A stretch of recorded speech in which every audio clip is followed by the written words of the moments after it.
The dark side of EVs, what they're not telling you. Now, electric vehicles, they're here. It's not just Tesla anymore. Now, almost every major manufacturer makes one, and they're fast, they're quiet, and many of them are beautiful. But while I love to see innovation and technology progress, it's the government mandates and policies that are scary. And unfortunately, when you dig into the data, it reveals a very dark side of EVs.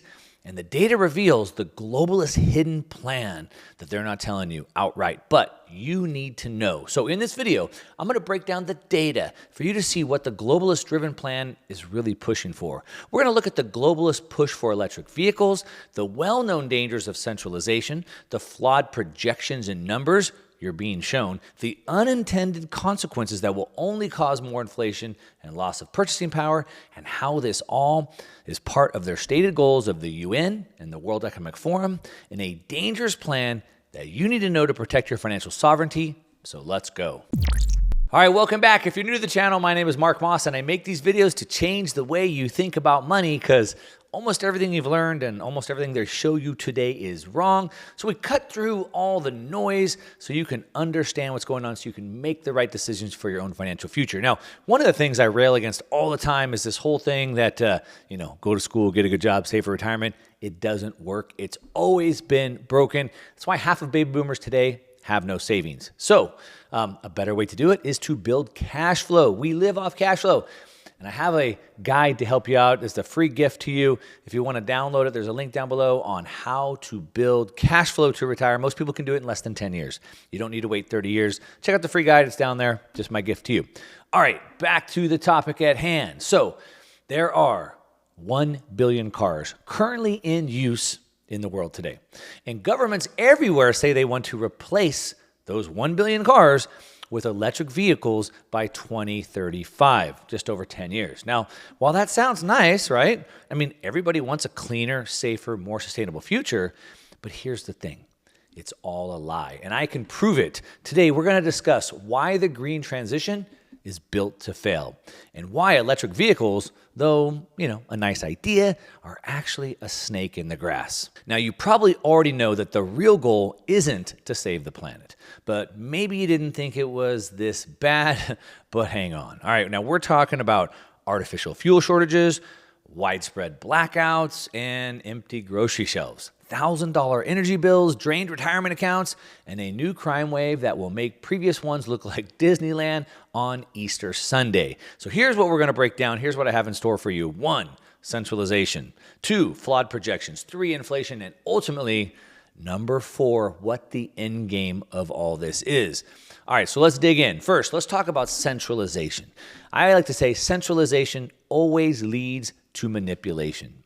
Recently, Ford announced a whopping $2.1 billion loss in its EV business. Ford produced 61,575 EVs last year with an average cost of $66,000 each. Certainly not affordable for the lower income, cheaper end of the market customers. But of those 61,575 EVs they produced, the losses just last year in 2022 were double those in 2021. And Ford anticipates $3 billion in losses this year in 2023. I don't know how they're going to sustain that. More on that in a second. But meanwhile, the company made $10 billion in profit from their traditional vehicle business. In 2021, gas-powered SUVs and trucks comprised 80% of all their new vehicle sales. And the craziest part? Ford is actually doing okay compared to the other car manufacturers. Of course, outside of Tesla, other manufacturers are getting creamed on their EVs. Now, although the Inflation Reduction Act, the IRA, was designed to accelerate the shift towards electric vehicles, it's actually made buying an EV much more complicated. There's tax credits, but now they're chock full of restrictions, giving the government the ability to basically pick and choose all the winners and losers. Now, what does this mean? Well, it means centralization. The long-term goal here is mass consolidation of the electric vehicle industry, just like all the other industries that are being consolidated, like banking we've been talking about.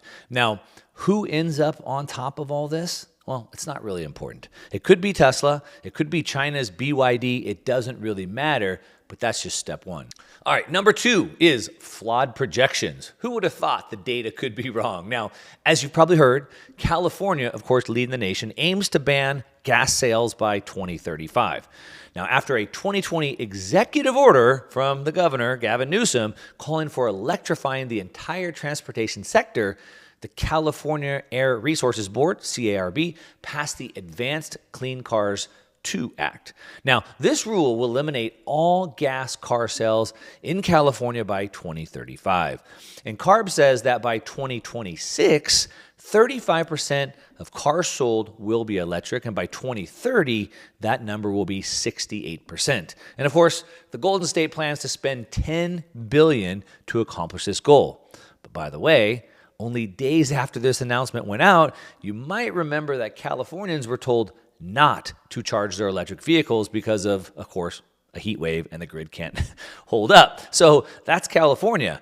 But what about in the rest of the United States? The Environmental Protection Agency, the EPA, recently announced emission standards that would make 2/3 of all cars sold in the U.S. electric by 2032, an even more aggressive timeline. Now, right now, electric vehicles only make up 12% of the current car market. So that's going to be a massive jump. And the global goals, they're all basically the same because, of course, this is a globalist agenda. So to reach the net zero 2050 goals, EVs must make up 60% of all cars sold globally by 2030. Now, right now, that number is only 13%. Now, don't get me wrong, I'm all for innovation. And if the technology were ready for prime time, I'd be cheering it along. But the truth is, it's not.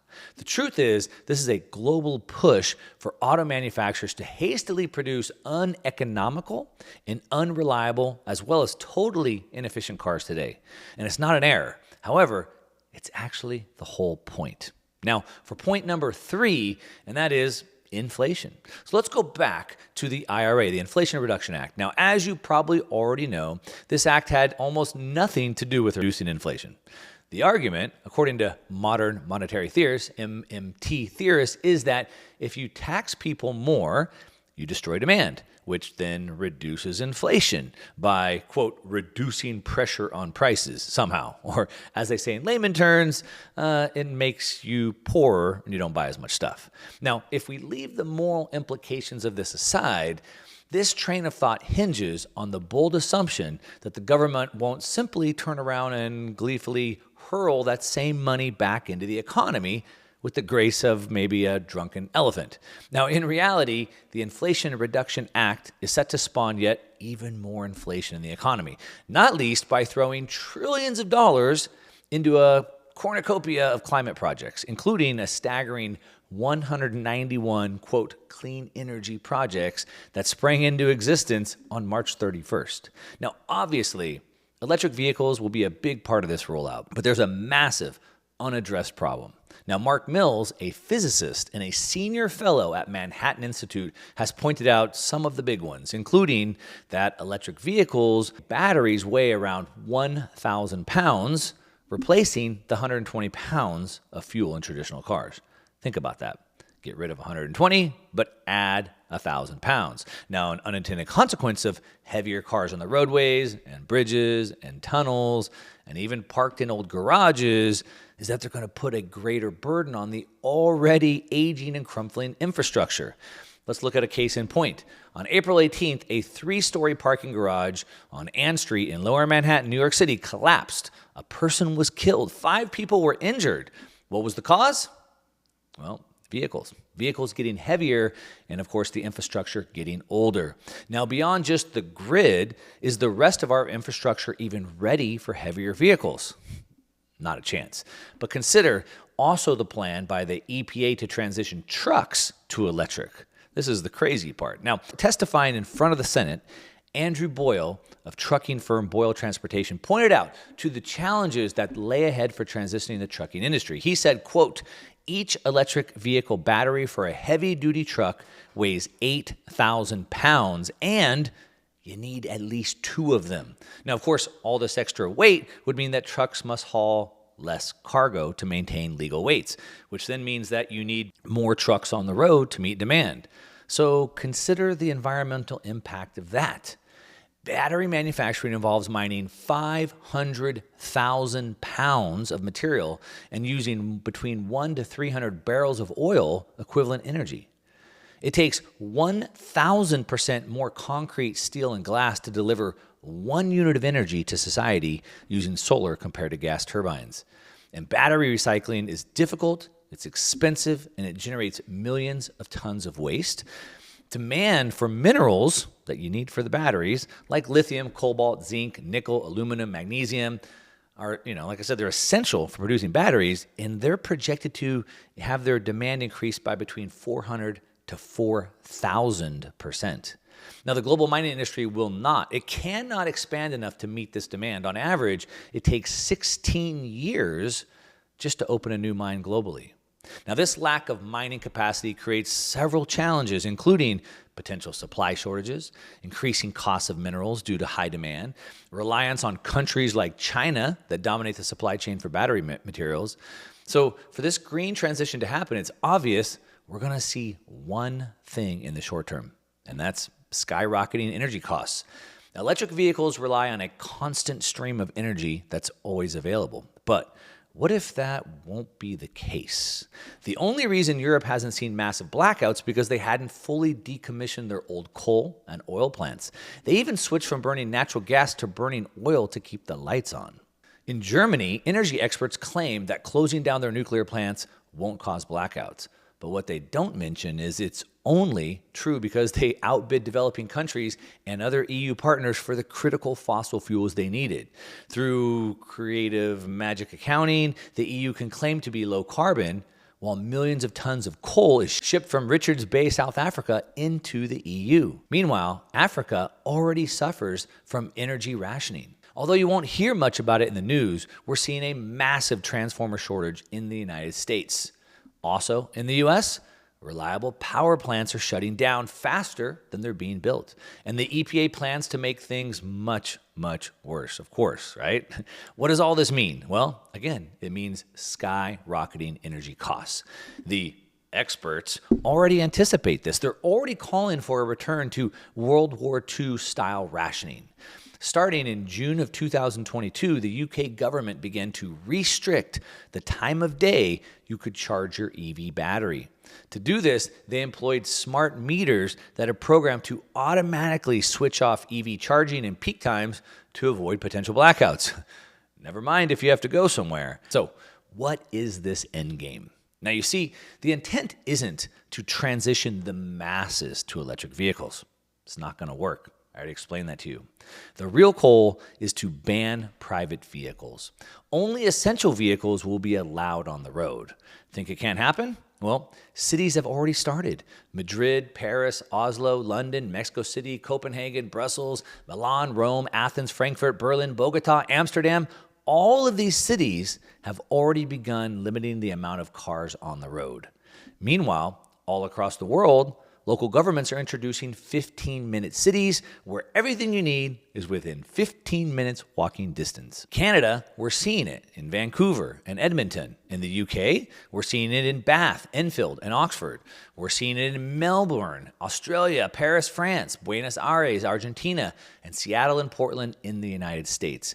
We're also seeing other signs that smart cities are underway. On September 1st, the local government in Denver, Colorado took over tens of thousands of smart thermostats during a heat wave, stopping people from turning up their air conditioning. Now, to be sure, that's exactly the level of control governments want to have over your electric cars. In China, all this already exists. Facial recognition is mandatory to get in and out in more and more neighborhood zones. Much of the technology comes from a state-funded AI and computer vision company called MEGV. And to get this, MEGV has already developed an AI-powered security and surveillance system designed for public safety and law enforcement. And guess what the technology is called? Skynet. Now, private ownership of vehicles means mobility, autonomy. It means freedom. That's why the powers that be hate them. Again, I'm all for innovation, Like, I want a cleaner, richer, more sustainable world. But the push for electric vehicles isn't that. And my fear is that it's built to fail. Fuel shortages, widespread blackouts, empty grocery shelves, $1,000 energy bills, drained retirement accounts, and a new crime wave that will make previous ones look like child's play. But it doesn't have to be that way. So just say no. Say no to 15-minute cities. Say no to CBDC. Say no to censorship. And say yes to building parallel systems. It's time for entrepreneurs to step up. It's time to build the world that we want. It's time for consumers to step up and support them and say yes to freedom by just opting out. Now, let me know what you think. Are you going to opt out or are you going to opt in? We all want the technology. We just don't want the technology weaponized against us. Leave me a comment. Let me know what you think about this video. Of course, give me a thumbs up if you like it. If you don't, you can give me a thumbs down. That's okay. But at least tell me why in the comments down below. Share this with you think someone that needs it. And subscribe if you're not already. And that's what I got. All right, to your success. I'm out.